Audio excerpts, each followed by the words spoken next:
With the Warriors season starting tomorrow, with the hope of securing title number 5 of the Steph Curry era, it's only right that we kick things off with an official Warriors preview.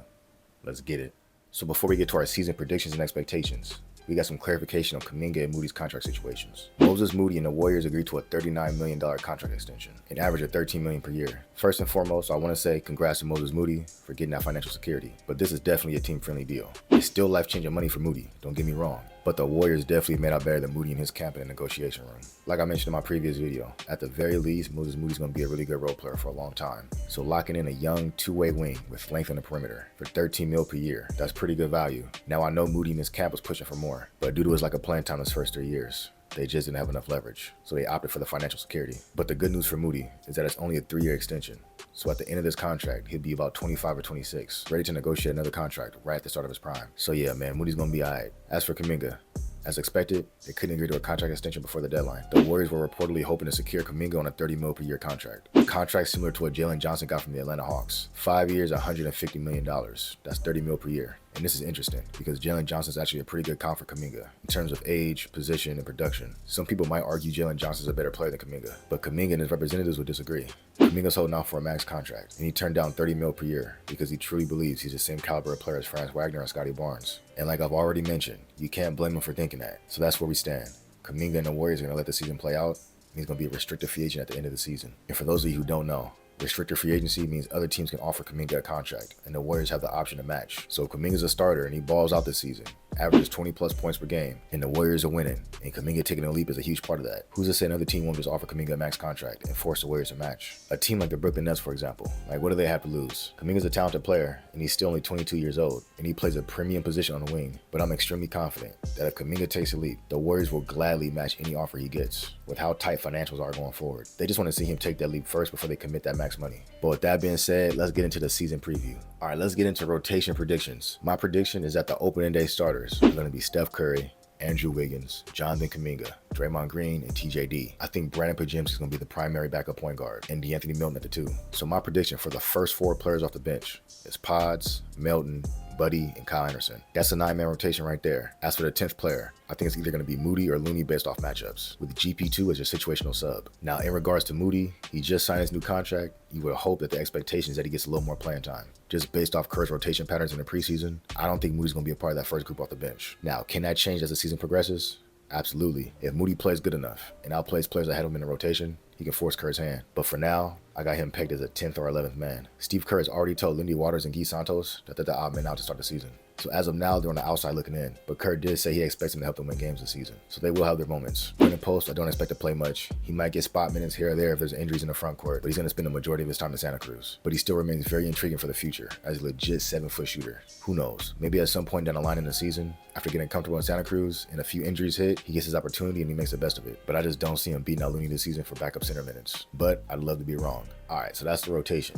Now let's talk about team weaknesses. First team weakness, lack of front court shooting. I touched on this in my last video, but the Warriors don't have anybody in their front court that's a plus shooter. Regardless of what percentage Draymond shoots from 3, teams don't respect him out there. TJD ain't shooting nothing outside of 3 feet. Kyle Anderson has actually been knocking him down in preseason. His shooting form looks much improved, but it's still pretty robotic, and I gotta see how it translates in the regular season. Kevon Looney apparently transformed into prime David West from the mid-range. The Loon Dog is money from like 12 feet, bruh. His mid-range shot looks good. He still have yet to show off his 3-point shot. I think he may have attempted only 1 or 2 threes in preseason. So if he doesn't have the confidence to shoot threes in preseason, I don't think it's happening in the regular season. So yeah, overall, the front court spacing is going to be a problem for the Warriors. Quentin Post is your only legit shooting big, but he's not going to be in a rotation. Now, we'll see how much that limits the Warriors' offense, but as of now, that's one of the weaknesses to keep an eye on. The next weakness, lack of front court interior scoring. This is something the Warriors have actually never relied on. That's just not really how their offense is operated. But this is a different iteration of the Warriors. They no longer have Clay. Steph and Draymond's a lot older. Having a big man that's capable of scoring inside can ease the offensive load of the perimeter players, especially on those nights that are inevitably going to happen when the shooters are cold from outside. And I actually think the Warriors already have somebody like that. I think TJD is capable of doing more offensively than the Warriors allow him to.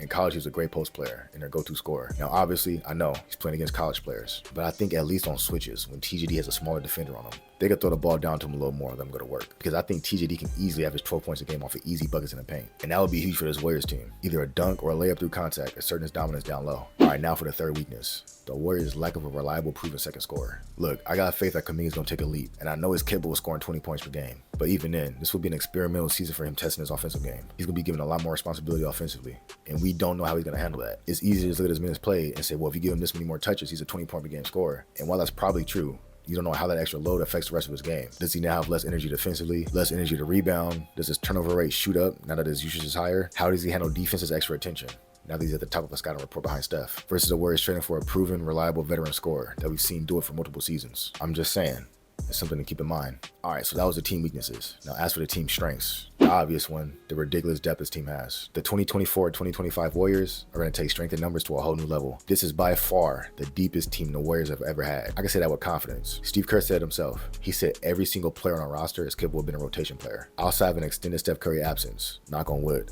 they should be able to withstand any injury. They're going to be able to keep their veteran players' minutes down. Kerr has already said he plans to keep Curry around 32 minutes per game. And with Pods and DeAnthony Melton, they'll be able to do that. Draymond Green, I expect to be around 26 to 27 minutes per game. You got Kyle Anderson behind him, and Kuminga will slide up to the 4. They're also ready in case of, knock on wood, a Draymond suspension. If Kyle Anderson has to be your Draymond replacement for like a 5-game stretch, I'm okay with that. They should still be able to win games. Another pro of having a deep roster. They should be able to maintain their high-paced, up-tempo offense. The Warriors plan to run and shoot teams off the court. With the waves of fresh legs they have off the bench, they should be able to maintain this up-tempo offense all season, which leads into the next strength of this team, their three-point shooting talent. You got the GOAT shooter, Wardell, Stephen Curry. Outside of him, you got Buddy Hield, who's probably one of the best shooters of this generation as well. You also got dudes like Melton, Pods, Lindy, Moody. Wiggins is going to get him up. Kuminga's an improved shooter. And with Steph Curry leading the way, taking a bulk of the three-pointers for the team, they're going to outshoot their opponents more often than not. The next strength of this team, they have a top 5 player still playing at a high level on Steph Curry, with depth behind him to keep him fresh for the playoffs. Look, man, there's not much to say. The chef's still the chef. He's still one of the best players in the league. They just got to get him to the playoffs healthy. And from there, let's see what happens. All right, a few more predictions. I think they're going to have at least a top 8 offense. Best case scenario, a top 5. The only reason I'm not going with a top 5 offense is because Steph is only going to play 32 minutes per game. And I'm sure he's going to have his rest nights and maybe some games he missed with injuries. So those non-Steph games are going to bring their average down. I think if they hold true to their game plan, to be one of the fastest paced teams in the league, to get up the most threes in the league, to be a great defense that forces turnovers and gets out run on the fast break, where their play finishers and three-point shooters can get easy buckets. I think behind Steph Curry leading the way, that can equate to a top 8 offense. As for their defense, I predict they're going to have a top 4 defense. I like their defensive personnel this season. Draymond, TJD, Wiggins, Melton, Kyle Anderson, Looney, GP2. You also got an improved coaching staff who hopefully is going to bring better defensive principles. Also keep in mind the fact that the young players are going to be a year older. So guys like Pods, Kuminga, TJD, Moody, they're going to have another season of understanding defensive principles. Another year of being in the system. Another year of coaching. Another year of learning tendencies from opponents. That's an underrated aspect of development as well. I think all that equals out to a top 4 defense this season. All right, let me get my predictions for the Warriors' first 5 games of the season. The season opener at Portland, I got the Warriors winning that game convincingly. Game 2 at Utah, I got the Warriors winning that convincingly. Game 3 at home against the Clippers, no Kawhi Leonard, I got the Warriors winning that game. And then the Warriors got a back-to-back against the Pelicans, both at home. I got the Warriors splitting at 1-1. I can see the Warriors winning game 1 and the Pelicans winning on the back-to-back. Even if it plays out vice versa, my prediction is that the Warriors start the season 4-1 with 1 L to the Pelicans. I got the Warriors winning 56 games this season. 56 games last year got you a 3rd seed. The Timberwolves were the 3rd seed with 56 wins. Now the West might be a little deeper this year. So I'm gonna predict that 56 wins get you the 4th seed this season. So that means I got the Warriors being a home court team in the first round. As for how far the Warriors can go in the playoffs, I think they have the upside, and keyword upside, to be a Western Conference Finals team. And to go even further, I think they have a puncher's chance, an outside shot at the finals. And that's if the playoff brackets break their way and they avoid some tough matchups. But I can only see that being a possibility if they make a trade at the trade deadline. They got to bring in more top-end talent. As I've said in previous videos, the Warriors being 13 deep is good for the regular season. But in the playoffs, when you play less and less players, and your best players play more and more, and the need for being deep is less important, at that point, their overall talent doesn't stack up with the best teams in the league. They're going to need to bring somebody else in. I don't think it needs to be a superstar. I don't even think it needs to be an all-star, but it does have to be at least a high-end role player that can slot in and be their 2nd, 3rd, or 4th best player. So there you have it. That's my season preview. I got the Warriors winning 56 games, 4th seed in the West, possibly a Western Conference Finals team. The real season starts tomorrow.